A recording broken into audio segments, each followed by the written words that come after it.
It is politics on a Tuesday. Don't touch that dial. I promise you'll enjoy this. Conservative Craig Robinson from the IowaRepublican.com in the house. We're talking to you. Phone calls by you. We want to hear your voice at 244-0077. Welcome to The View from a Pew, a conversation among Christians who are out to grow their faith by asking the simple questions, the tough questions, and the stuff you really wish your pastor would talk about. Come on now, let's reason together. It's your voice we want to hear. The phone lines are open, so join the conversation. Call 244-0077. That's 244-0077. Now, here's your host, J. Michael McCoy. All right, we're going to date this baby September 1st in the Lord's year 2015. We're going to date it because it's going to be talking about stuff that's going on right now, right this moment, right today in politics and around the world. Tom Coates in the house for this Tuesday edition of The View from a Pew, and our special guest, Craig Robinson, new dad, right? Yeah, new dad. Well, I'm a year old. I'm 18 months into it. 18 months. Yeah. Boy, it 17 months. It went real fast. Yeah, it did, didn't it? Real fast. So how do you like being a dad? It's pretty awesome. Yeah, boy or girl? Little boy. Okay. Getting enough sleep? He's an awesome sleeper. He's been a dream. Yeah. But I don't know. There's something about having a little one look up to you that, changes your life. Holy smokes. Absolutely. Yeah, it right. changes your life. Yeah, it's Absolutely great. Right. Matt, All right. Before we get into it, let me say I went to a movie, took my wife to a movie last night. War Room? Yes, War Room. Today is our 41st anniversary, and I took her Really? out. Yeah. Congrats. Married? Believe it or not, yeah. Okay. Well, you don't look a day over 41 In yourself. fact, it was almost 45 years ago I asked her out on our first date. Really? Yeah. So, anyway, I saw War Room. It didn't get a lot of hype.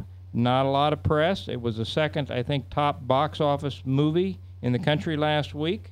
Really enjoyed it. It was a message about a young black family, and I think a lot of the guys, like I will identify with this guy in certain aspects of his struggle and his character, and probably a lot of women identify with the young or the older woman too. So I want to give that one a shout out. The critics typically didn't like it, but 92% of the audience is giving it a thumbs up. Yeah, and I hear there's like standing O's at the end of the movie. Yeah. Now, I just have to ask, it was your 41st wedding anniversary. Today. But you celebrated it last night. I'm going to take her out to a nice dinner night. Last night, I wanted to see this movie, and so we didn't have anything really going. I mean, I guess I did at one of my grandkids' ball games. We skipped that one. I took her to see the movie, and I was glad I did. Did you spring for 2 popcorn boxes, or did you share one?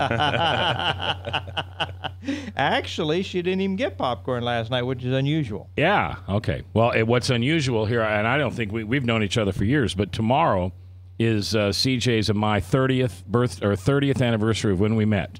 When you met. Okay, so you're like my 45th. Yeah. Mm-hmm. We met at Chuck Fletcher's West Suburban Ford. Been around long enough. You remember that. Yeah. We were both working a Jerry Lewis telethon. Oh, really? Wow. Yep. And she had been a longtime listener of mine. And she used to say she went to bed with Bartles and James and got up with Hatfield and McCoy. Oh, okay. And I can tell you with unequivocally, did I say that right? Pretty good. Without a doubt, there is such a thing as love at first sight. Yeah.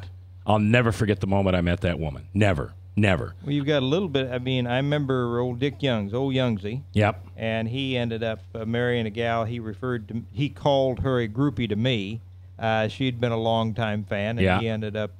She was so good when he went down with some of his serious health issues and helped nurse him back that he ended up marrying her. But your situation is a little different. But she'd been a fan before you met her. Yeah. Well, she listened. She listened to the radio and J.D. picked on me just enough that she felt sorry for me. And now you know my wife. You've never met her. But, Craig, I'm married so way above myself. It's not, I mean, seriously, it's not even funny. And maybe we all say we did. But I really did. So I got to figure out what to get her, though. I mean, Well, I went with the traditional 12 roses. 12 dozen. Say you've never sprung for 12 dozen roses in your life. A dozen roses and a card from Bosun's. That was that did it. Covered my bases today. All right. Well, I want to. Anyway, we'll figure that out. All right. So Craig Robinson here. Hadn't been here for a while. Glad to have you back. Thank you. Great to be here. New studios here with Craig with the IowaRepublican.com. this is not political, but there is another murder of a cop today. Well, this one's in Chicago. This one's in Chicago. Yesterday, day before yesterday, was in Texas. Yeah. One was a traffic stop today. The one down in Texas was a guy gassing up his car in uniform. I think the whole Black Lives Matter is very much political, and I do think that our own commander-in-chief is most responsible of anybody in the country for the degeneration, Craig, of race relations in this country. I think most people polled would tell you this is as bad as any time since the 60s. Yeah. Well, they sure haven't improved since he's been in office. No, I think they have. I think it's yeah. I mean, that's not an opinion. I think that's a reality. Statistically proven. Yeah. And guys, the irony is that many in this country, many whites in this country voted for this guy back in 2008 because, here was a nice young articulate black man, and if we vote for this guy, we can put the racial hatred and divide behind us. And they voted for it to finally salve over the old racial scars. And the irony is that he has fanned those flames as the head community organizer in the country. And every time, and almost all interracial crimes of violence are committed by the blacks to the whites. Most of the blacks are killed in this country by other black people. The rare occasion, and they had to stretch down in Florida with Trayvon Martin to call Zimmerman a white Latino.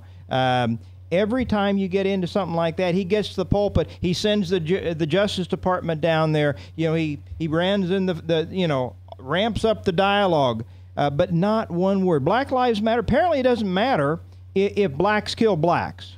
It only matters when you get the occasional white cop or white person that does a black in, and it doesn't matter there where it's justified or not.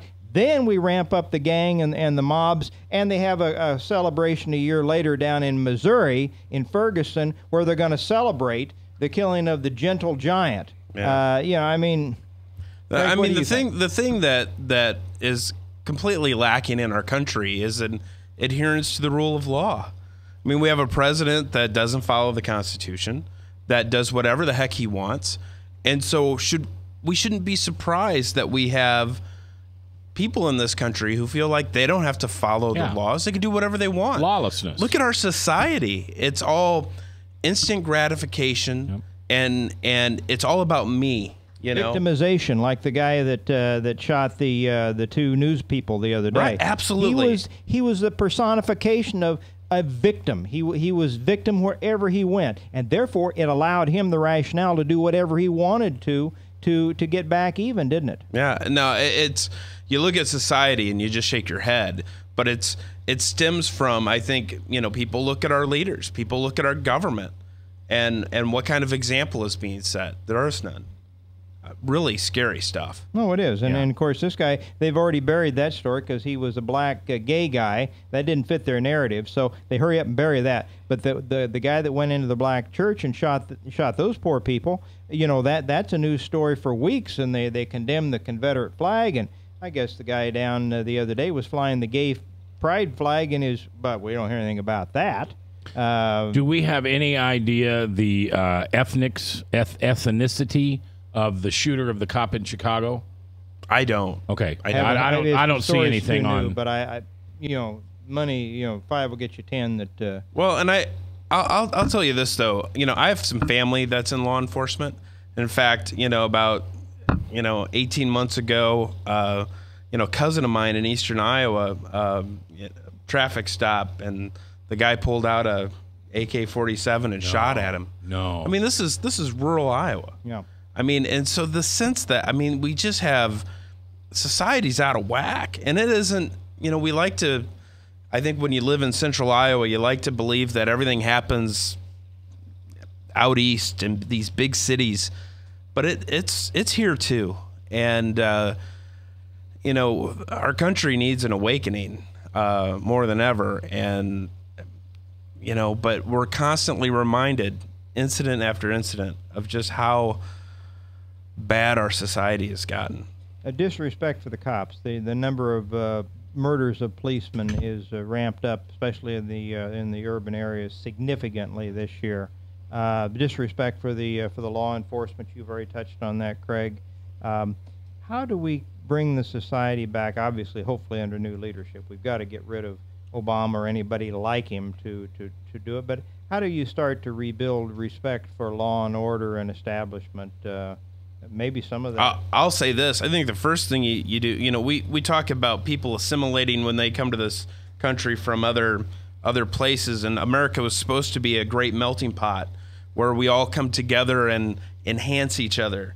And what we've seen over the last, I think, 2 decades is that we all want to be separate, you know, and it's the, you know, in this case, the black community is separate, and they live in a separate area, and they do their own thing, and there's nothing that binds us together anymore. No, Latinos, the Muslims, obviously. Well, it's not. I mean, look, even they take over a neighborhood, they want Sharia law to apply, and they're down over in Europe. They run the other law enforcement out, and they are there. But we live in a society too where we are so connected that it's easy to isolate yourself. I mean, I think that's hard to think about, but you know, it really dawned on me when I moved to the metro that you live in I live in such a big place now that it's easy for me to shrink back, and I could just be all by myself, and no one would know me, no one would care.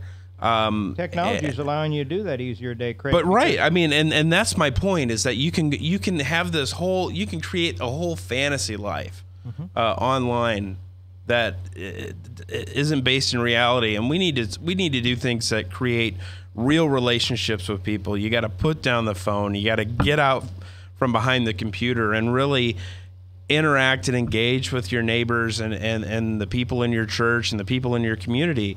Because I think that's the only way we fix this, is if we really become one America instead of, it's not one or two. I mean, we're talking, there's thousands of different little segments across our country that just, there's no sense of community anymore. Yeah.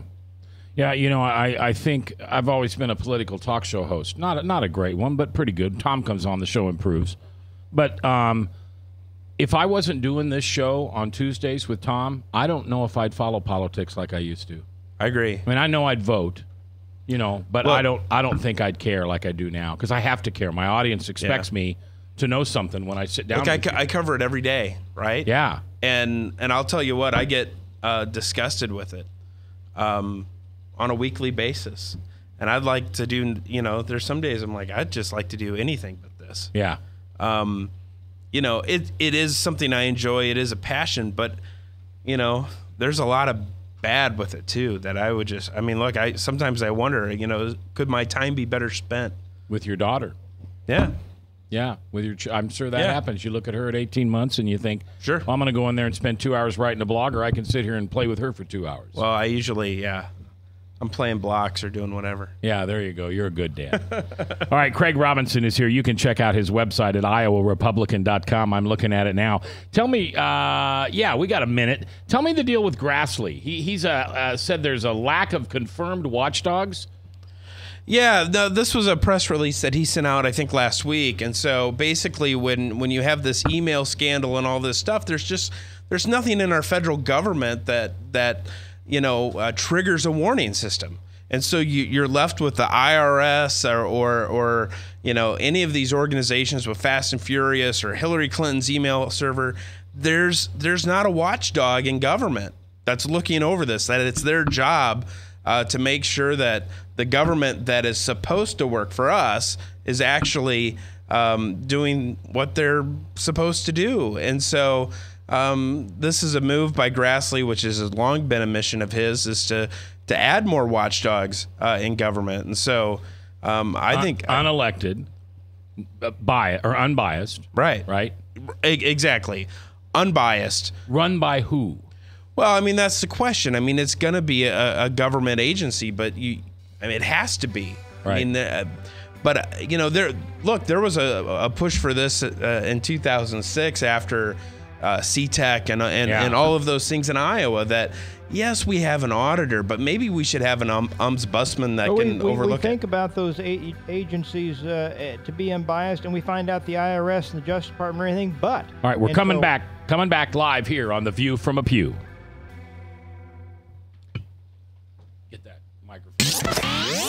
From the RE/MAX Real Estate Concept Studios, this is Webcast One Live. Hi, I'm J. Michael McCoy, and about 20 years ago, I went to a used car salesman by the name of John Hewitt.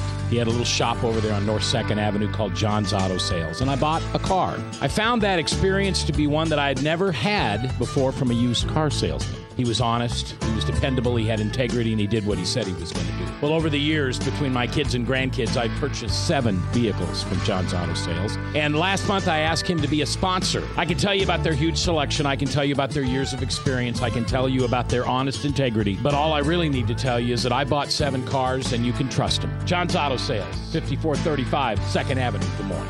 You need a good ride when you hit the trail. Trust the man with the cars, and he goes by the name of Big John. Big John. Big John.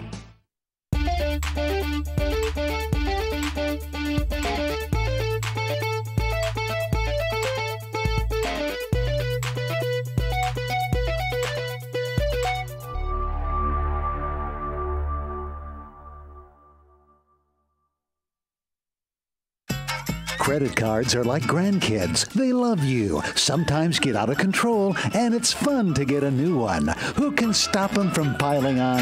Hi, I'm Tom Coates with Consumer Credit of Des Moines. At the end of the day, you can return the grandkids, but you're stuck paying off bad credit card debt. We'll help you put the fun back into using credit cards responsibly. Right, kids? Yeah! If you need help getting credit cards off your back, call Consumer Credit of Des Moines.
From the RE/MAX Real Estate Concept Studios, this is Webcast One Live.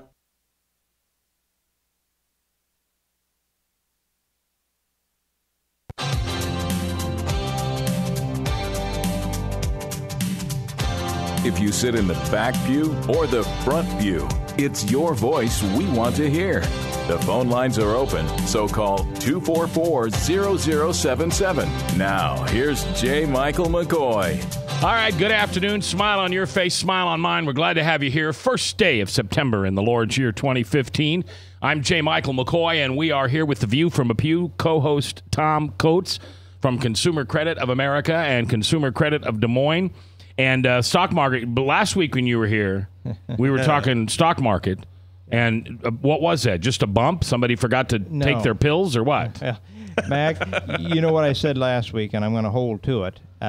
We don't go up 6 years with an unabated rally of that magnitude and not need to come down considerably. And so a lot of people, when the big Monday hit, 1,000-point drop at one point in the Dow, and then it churned around and ended up the week halfway decent. Not recovered everything, but halfway decent. They said, I guess the worst is behind us. I said, no. I even predicted that last week. I said there'll be a rally, but it will be looked at in perspective as a sucker rally. You don't want to get sucked into this thing and buy it. Now, when I walked in here, the market was down over 400 points. And from yesterday? Yeah, from yesterday's close. It will probably churn around somewhere between where it got to yesterday, which is about the bottom of where it was when it dropped out. That'll probably be the upper range in my judgment. The lows that it made on that Monday are kind of be the lower to the upper, and it'll churn around in there. Could be for weeks, maybe even a month or two. But eventually, I don't think that low is going to be the low. I think it's going to move significantly lower in my judgment, and anybody that has much invested that they're worried about in the stock market, mutual funds, retirement, I think these rallies are good opportunities to lighten up, get into something a little safer. Some people would say gold and silver. I think for the long term, yes. Short term, probably not. I'm giving you advice like I would have, 30, 40 years ago as a broker. But something that's safe. I don't like the market. I don't think it's the place to be right now. Okay. All right, Craig Robinson from the Iowa Republican is on our guest list today. IowaRepublican.com. There's a lot of people leaving campaigns to go to other campaigns. Yeah. Now, I know that I'm probably more aware of that kind of stuff because of Mr. Sorensen. Yep. And what a mess that made. And I'm not pointing blame. I don't know who's to blame, but that just made such a big noise when that happened. So now you've got somebody leaving Perry. You have two people leaving Perry's campaign. Both his state chairs have left and gone to different campaigns. Including Sam Clovis. Right. All right. And Clovis went to Trump. Right. Which I think this is the one that's being talked about because I think a lot of people are scratching their head that, Sam Clovis has spent the last 4 or 5 years in this state really hammering the Constitution, being a strong conservative voice. And so they don't think that this is really all that consistent going to Trump. And then to make matters worse, some of the private emails between himself and the Perry campaign have leaked that show him saying some unflattering things about Mr. Trump. And so everyone is left to wonder, well, what's this all about? Good. I mean, that is a good. We had Sam in here. Was it 6 or 7 weeks ago? We had Sam. Yeah, in? Probably. Yeah, maybe not even that far. Yeah, but he sat in your chair. We had a nice interview with him. I asked him off the air some things about Donald Trump because Trump was starting to come into more and more discussion, and he was actually, at least in private talk, not that critical. Now, you remember Perry was the most critical of all the candidates to come back and try to slam Trump. But at least in the private conversations we had, he said, I visited with Trump different times. He said he's a smart man. He said, I think he knows what it would mean to the country if he ran third party, because that was my concern, that he would run third party. And he says, I'm convinced that he would not run third party. Now, a few weeks ago, we had Steve King sitting in your chair. Right. And it was after the show I asked him that same kind of question. He said, I've had conversations with people inside Donald Trump's campaign, and they have assured me that he will not run a third-party candidacy, but he is not going to willingly give up that option any earlier than he needs to because he wants the leverage that was perfectly understandable to me. But both of those people, and again, going back to Clovis, he spoke respectfully of Donald Trump in a private conversation. And here's the thing about these emails. I don't like it when private emails leak. I mean, look, I'll be the first to admit I've sent hundreds of thousands of emails over the year. I'm sure that I have said things that maybe I would regret today if someone decided to release those or whatever. And when you're on a campaign and the candidate was as anti-Trump as possible, look, your staff is going to pick up and follow your lead, even if maybe they don't wholeheartedly agree. The candidate sets the tone.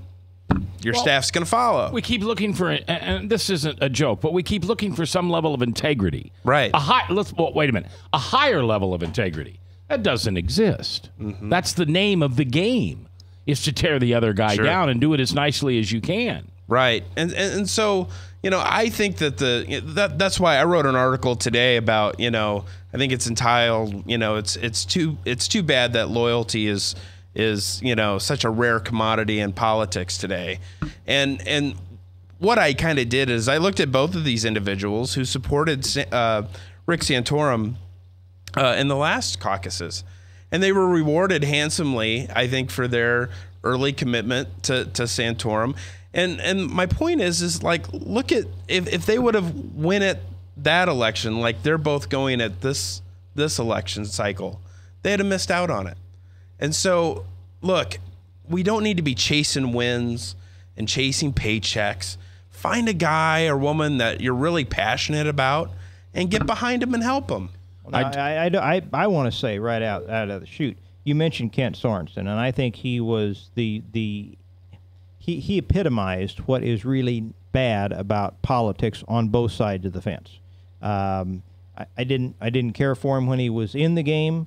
I think he and some others that could name, you could too, won't. I don't think Sam Clovis deserves to be put in that same category. I think it's a little different, but I understand why people do, because I think they believe that he's motivated by money, and that's why he's at Trump. If that's fair or not, I want to say that I don't believe that he is. Mac, do you think Sam is being motivated strictly by money here? I don't know, because, and I was going to ask Craig this question: what does that job pay? Well, and no one knows, but we will know at some point. I mean, my point is, though, like I look at Sam, and look, he was working for the Perry campaign. The Perry campaign ran out of money, and thus their staff was told that they should maybe look for other places. Yeah, and they did. And so I think some of this outrage is just politics. This is politics, and this is what happens when he didn't end up on your campaign, so you gotta account for it. But it still looks bad. I'll acknowledge that. Is it? And I'm just trying to get a range here. Yeah. I'm not trying to pin you down, but you would know. Is this a $10,000 a month job? Could be. I don't know. 6 months? Yeah, I don't know. It could be. Okay. What if Trump? If I'm Sam Clovis, and Trump comes along to me and says, "I'll give you $1 million if you just stay with me through November 16th." I look at my wife and I say, "You okay if I take that?" Right? No, I don't even look changes at my wife. everything. It changes everything in your life. Yeah. Right. So, and I don't know that it's that kind of money, but obviously Trump, and he's just not national. He's not just state person. He's a national co-chair. Well, and look at the election cycle we're in. Look at the environment. Look at the current polling. Who's doing well? It's all the non-traditional candidates, and so Amen. I don't think that it.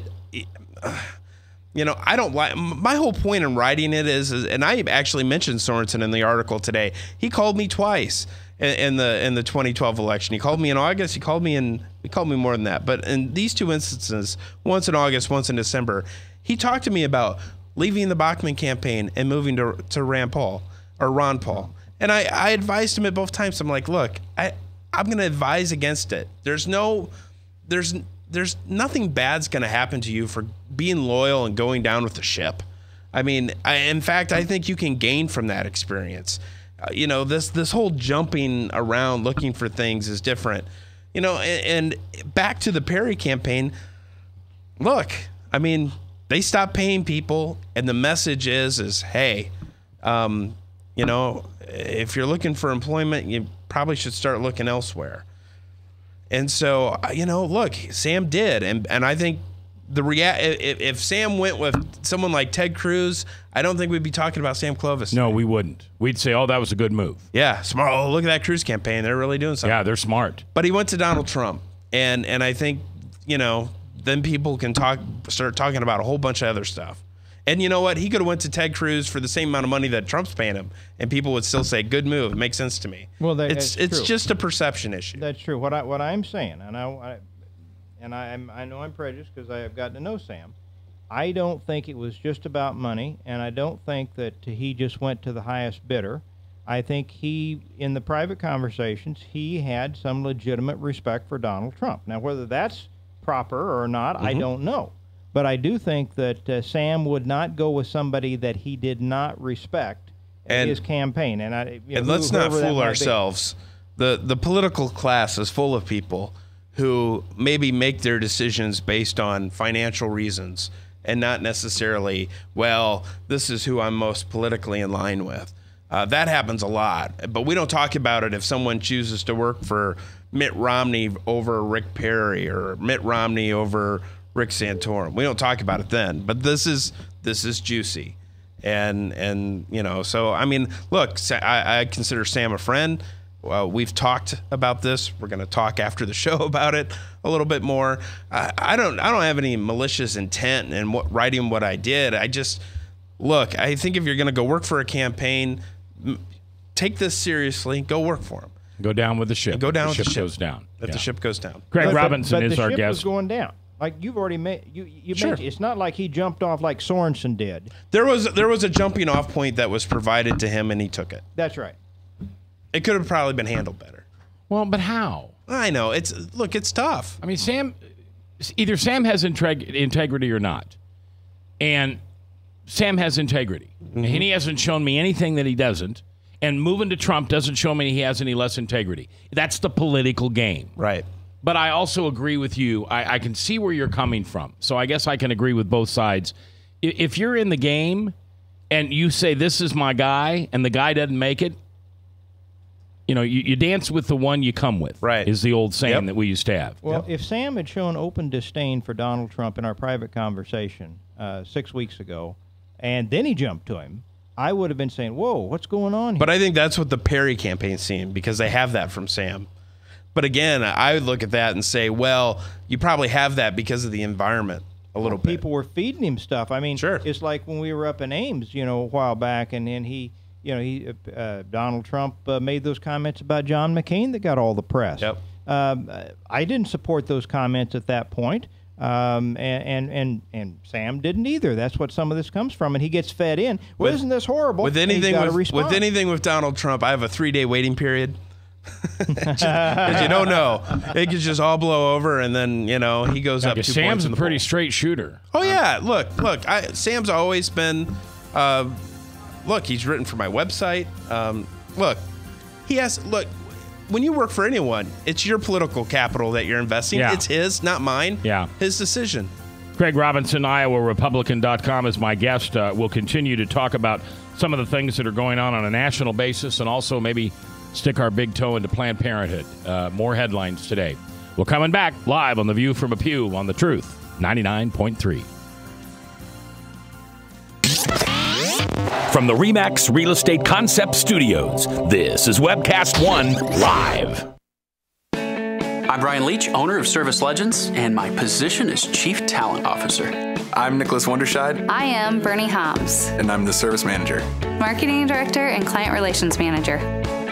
Everything that we do is about ensuring that we exceed your expectations. Our clients are important to us. 100% satisfaction. We're not just focused on heating and cooling. That's the easiest part of our job, actually, is fixing furnaces and air conditioners. Everyone that we come in touch with, we want to improve lives. Bottom line is, we've got our installation guarantees, 25% energy savings guarantee, comfort guarantee, temperature selection guarantee, property protection guarantee. 100% satisfaction guaranteed, fixed rate or it's free. All of those guarantees are backed up with a 100% money back guarantee to hold ourselves accountable to making sure that you get what you're after. Just fixing the problem today. If they have another problem 5 days down the road, it's still fixed rate or it's free. We use what's called straightforward pricing. Our technicians are going to give you an exact to-the-penny price on what it's going to take before they move forward with any repair. That way you know what to expect. It's the same price every day. No surprises. If you get off work at 5 o'clock in the afternoon, you come home, you realize that, oh, my furnace is broken. Now you need to call somebody out that night. You shouldn't have to pay more for that. We're guaranteeing service 24/7. We run afternoons, evenings, nights, weekends. We're staffed to work that. Phone rings at 3 in the morning. You'll get one of our representatives answering the phone every time. We're not sending you out to Timbuktu in some call center. It's our Service Legend team members, our mission control team. I'll take a call anytime. And then they answer the phones the same way during the day as they do at night. It's a great day at your service company. How can we make you smile? That's the only way to provide true 24-hour service. When you're able to let somebody actually live in their home safely when they weren't able to do that before, where they don't have to stay up at night and worry about, is the heat going to come back on? Are we going to freeze the pipes? Is the baby in the room next door going to be sick because they got too cold? When you're able to help somebody overcome challenges like that, that's impacting a life. That makes a difference. I get goosebumps thinking about it. I love the team. I love the people that I work with. We have fun, but we work hard. I call them my ambassadors of legendary service. If you could just envision what that is, that's who we're sending to your home. They literally will call in, pick up the phone and call and say, hey, I want to talk to your manager. And I get on the phone, they're like, that technician that was at my house was the greatest technician ever. That's cool to me. We want to brighten people's days. Every person that we have going into the house has gone through an extensive background check. Drug testing, we have a very thorough interview process that 1 out of 140 people make it through. If we promise you something, that's what you're going to get, no matter what. We're here when you need us to protect the safety and comfort of your family. If you're not happy, we're gonna make it right. If we're willing to put 100% money back guarantee on what we do, what type of work do you think we do? Give us a call. We're there for you 24/7, 365 days a year. Enough said.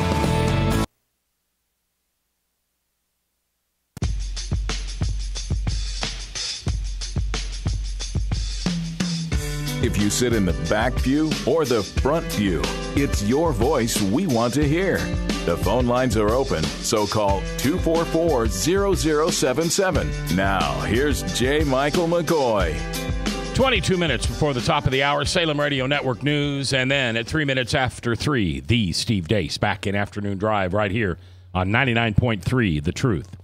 It's the 1st of September. We're dating the show because as you watch or listen to these on podcasts down the line, we're talking about stuff that may not be in the news anymore. Mount McKinley, interesting. President goes up there, renames the highest mountain in our continent back to its original name. So at least he didn't, change it to. What would you have thought if it would have been Mount Jackson or Mount Brock? Yeah.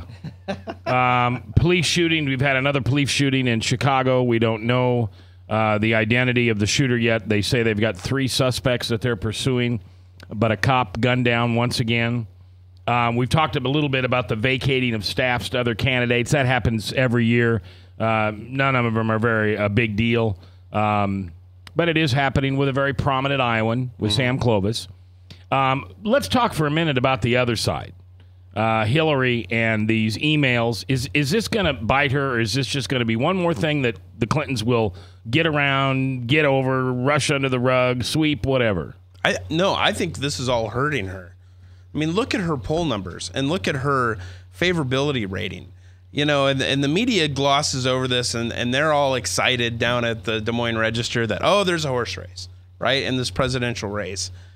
Look at how her favorability numbers in a general election sample have just tanked.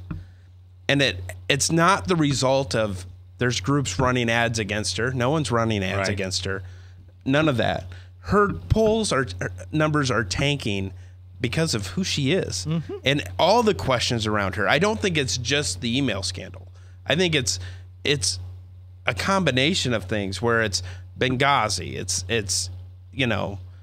It is this email scandal. Whitewater. It's Watergate. It's Stand by my Foundation. man. It's why does that life matter? It's everything. Tens of millions of dollars in some cases on countries and entities that she was supposed to have oversight. And look, and the person who is running ads positive is her, and her numbers are still tanking. Yes.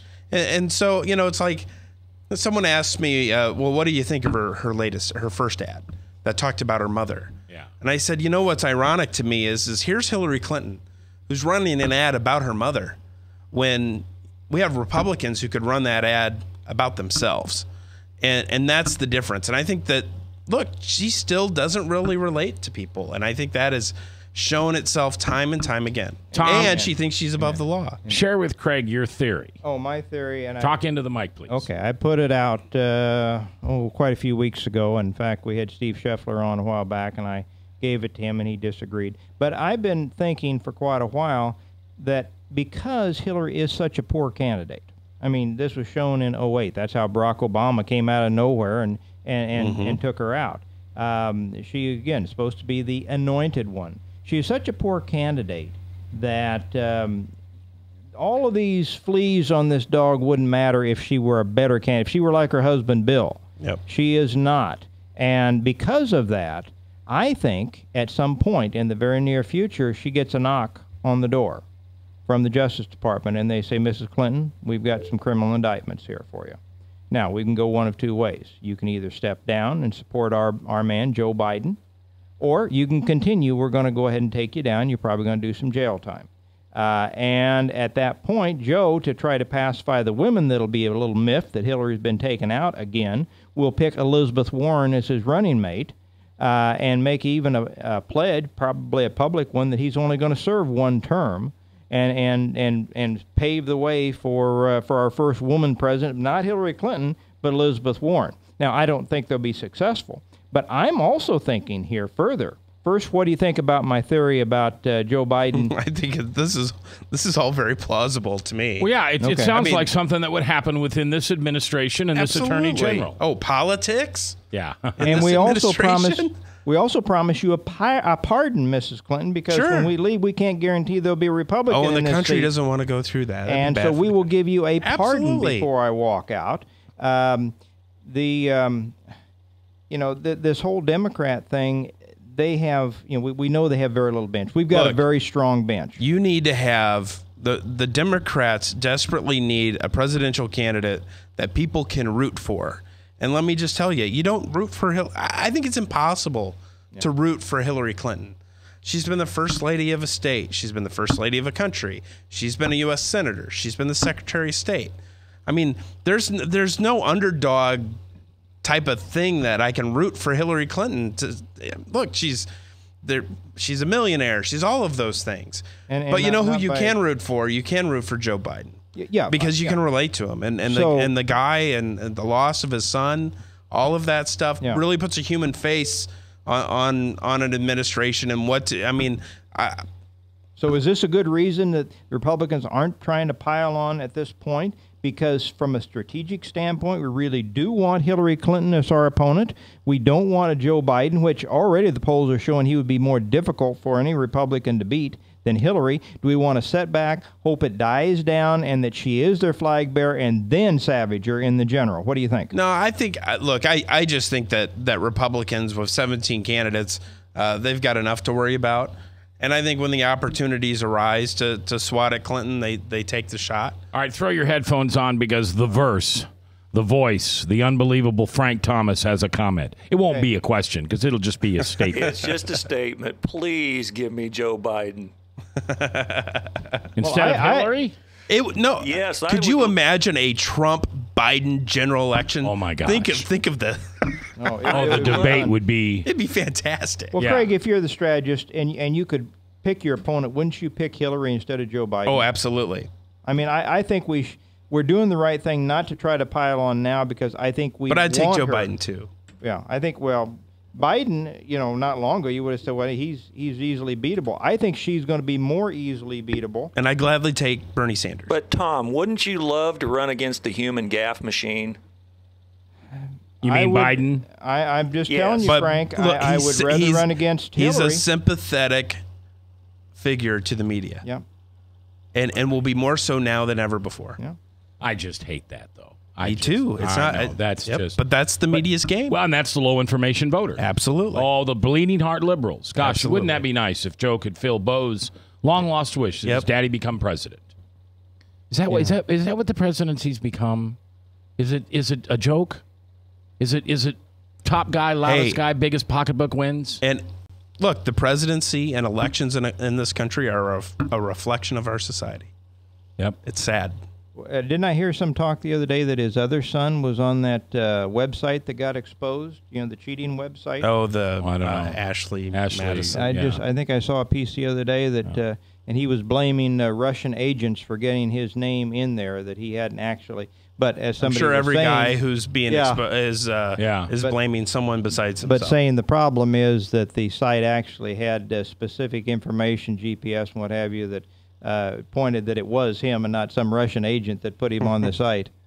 You know the site I'm talking about. Yeah, right? yeah, Ashley Madison. If my name is on that site, it was just for research. I mean, as a reporter, I have the right to. No, I thought that was terrible. And I heard somewhere that like 400 pastors. Yeah, it's really sad. List. Yeah, it's really sad. And frankly, I wouldn't even know this thing existed if it wasn't for late night TV. Yeah, and then you start seeing the trickle of names come out, and it's again a bad reflection. Well, look at what happened in Des Moines just a few weeks ago. Oh, horrible. 20, 25 guys, some top names, some very successful business people. How do you do that? People in the Des Moines Register. I don't know how this happened. I mean, maybe I'm completely wired differently. I just don't know how that happens. I don't either. I don't understand it. How stupid do you think to go on a site like that? You assume that it's just going to be protected, and that don't we know from the hacking scandals that? Well, that yeah, this is, in the realms where celebrities have had photos stolen from the cloud, the Chinese government can hack into our government databases, and you think everything you put online is going to be sacred and safe? Yeah. All right, Craig Robinson, our guest. Robinson is our guest from the Iowa Republican. We'll come back with our last segment here and kind of finish out what maybe the perfect ticket looks like for the perfect country. What can we do? Who can we elect to be better all the way around for our grandkids? It's coming up next, live. From the RE/MAX Real Estate Concept Studios, this is Webcast One Live. Credit cards are like grandkids. They love you, sometimes get out of control, and it's fun to get a new one. Who can stop them from piling on? Hi, I'm Tom Coates with Consumer Credit of Des Moines. At the end of the day, you can give these grandkids back, but you're stuck paying off bad credit card debt.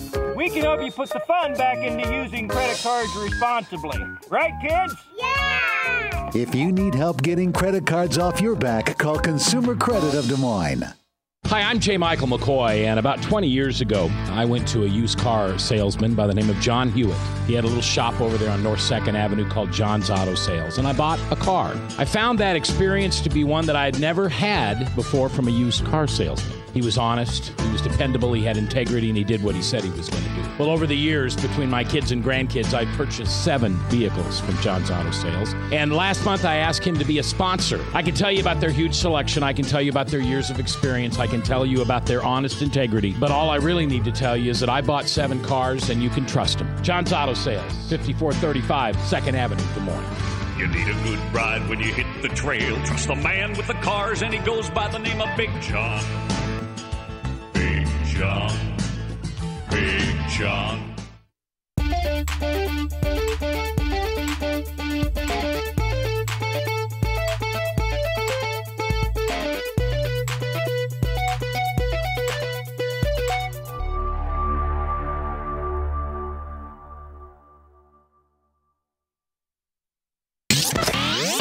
From the RE/MAX Real Estate Concept Studios, this is Webcast One Live.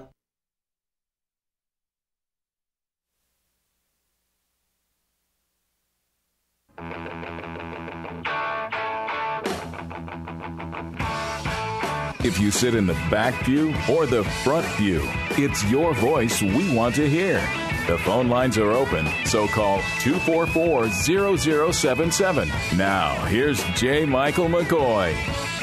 Thank you very much. 10 minutes before the top of the hour, Salem Radio Network News, and then Steve Deace back in Afternoon Drive right here at 3:03 on 99.3, The Truth. Perfect ticket. Brad on Facebook says Carly Fiorina and Alan West. No. Who'd be your perfect ticket, Tom? Well, I'm not ready to say at this point who I think would be the perfect ticket. I think we've got a host of talented, accomplished people in various areas with great backstories. I mean, you're right, Craig. The backstory on in almost any one of these beats the hell out of Hillary Clinton's backstory. But let's throw it to you. How do you see this race shaping up here? Well, look, I'll give you a ticket that would interest me, and I'm not advocating for any candidate, but I'll take the Rick's ticket. You know, these Rick Santorum and Rick Perry. You betcha. Why not? I think these are 2 stand-up individuals, and I think they're both guys who have great backgrounds, long track records. And honestly, if you listen to them talk, I think they have a pretty good grasp of what's going on. I saw Rick Santorum last night speak out at the Jewish Federation of Des Moines, their facility out there, and I think he's unmatched when it comes to understanding Iran and foreign policy issues like that. You're not going to find anyone better than that. Hey, did you guys hear that an Iowa poll had Ben Carson pulling into a flat-footed tie with Donald Trump in Iowa at 23% apiece? Yep. Yeah, that happened, yesterday? Yep. Yeah. Of the ones that are perhaps one of the top ones, I understand it looks like Perry's going to be getting out in the not too distant future. Santorum hadn't been able to get any traction. Who do you think that would be maybe in the top 5 or 6 would be a good one or two? Boy, look, I'll be honest. I'm far more conservative-minded than anyone. Like, I really have no interest in someone like Jeb Bush. I mean, he's a nice enough man. Doesn't float my boat. Can anybody beat the Democrats? Yeah, I kind of think so. I'm not worried about that. All right. I'm not worried about that at all. And in fact, I'm kind of troubled by someone like Bush, who has all the trappings of being from a political elite family, has $100 million and is sitting in a super PAC, and has seen his, look, this is a guy who was at a high of 15 and now is in single digits. Yeah. Going the wrong way. I heard Steve say the other day on the radio that you can go down and up, but you can't go up, down, and then back up again. It doesn't work. Right. Yeah, that's never made it successful. No, and look, there's a lot of good people in this race. Sadly, a lot of the people I like are the ones down there and low. Yeah. But whatever. I thought Huckabee would be a great president, someone who could neutralize some of the hate in this country. But he's got a great ability to turn something around and talk about something that might be difficult to talk about, that people don't want to talk about, but do it in a positive way. Absolutely. Tell me what you think. And this conversation hasn't been had on this program, at least. What does a Trump administration look like? I don't know. I don't think it's as bad as all the political establishment want to say. Because I don't think that Donald Trump, at the end of the day, is a very serious business person. Yeah. Okay? And been very successful. I don't think that he would sit behind the desk in the Oval Office and just, pretend that this is some kind of video game and have a bunch of fun with it. I think it'd be very serious. I do think that we talk about American exceptionalism. I think he would demand it. Yeah. I think he would demand respect for America across the world, something we don't have. And look, Ronald Reagan was someone who would, say things that would, maybe provoke those who don't like us. Well, sometimes they need to hear it. And so, my fear with Trump is more of, will he respect the process, the Constitution, and how our government is supposed to work? Hey, Bill O'Reilly and Charles Krauthammer was on last night, and they were opining that a Trump candidacy is good for the Democrats because it's taking away from, all the attention is on Trump, and it's taking away from the debacle that is the Democrats for 8 years, and they think that possibly it would hand the Democrats a victory. Well, I think they're even afraid that they would lose House and Senate seats because of it. I don't know if that would be right, but I think there is some legitimate fear in some people's minds that we might even lose control of the House and Senate. I don't know. I'm one of these people that believes that, Donald Trump, for whatever your opinion of, he brings there's a lot more interest in this race than there ever was without him in it. Right. And the issues that he's highlighted, Craig, are ones that are getting traction. We weren't talking that much about the border and the immigration issue till he raised it. Right. So I think you're exactly right. I mean, it is one of these situations where, this is uncharted territory. We don't know where it's headed with Trump. But I look back where I saw him last October at an private event in Des Moines. He was standing next to Steve King. It was for an event for Steve King. And you know what? He sounded all as conservative today on immigration that day as he does today on immigration. So I don't think this is necessarily an act either. The great thing about Trump is the media is confounded because they can't hold him to the same set of rules that they would hold a normal politician. If a normal politician said some of the things Trump said, the money would dry up. And the media would turn on him, but it only amplifies Trump's support when he says these things. But do you want to know his number one political asset is not money and is not his fame. It's the fact that he has lived the most public life out of anyone in this field. And so when you tell me a 38-year-old about some crazy thing that happened in his first marriage, I say, yeah, I know about that. Yeah. That's that. Whatever. Well, they didn't think that he could stand up. The guy from Univision that got up and challenged George him, Ramos. Yeah. And who heckled him? Oh, absolutely. He wasn't a journalist asking a question. He was trying to Trump heckle. was absolutely right to shut him down. And he did it properly. So I think a lot of people thought, well, as soon as I'm going to challenge him in public, he'll fold up. And Trump handled, not even yelling when he had the microphone. If Trump has shown us anything, it's to have a backbone as Republicans. Well, and they're showing interviews now that he did 15, 16, 17 years ago and try to show him he's a flip-flopper. This country's totally changed in the last 15 Well, and we can years. pull out videos from Jeb Bush from 15 years ago, and it's not going to sound like he does today either. Yeah. All right. Craig, thanks for being here with you. Appreciate it. It was fun. So glad you're a dad. Thank you. Greatest gift in the world. And you, Grandpa, You forgot what you know about being a dad. You forgot about with all, 9 grandchildren? 22, 71? How many? 7, and it seems like 70 sometimes. Are you done? For the time being. Oh, well, that's not an answer. All right.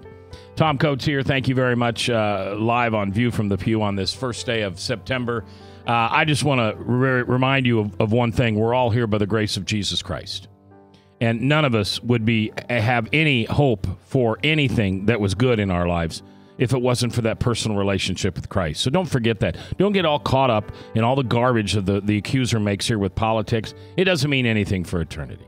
Not a thing. And just remember who loves you and who is your Savior and King. Until I see you again, remember, be forgiving, because as you forgive, you shall be forgiven. I'll see you at church.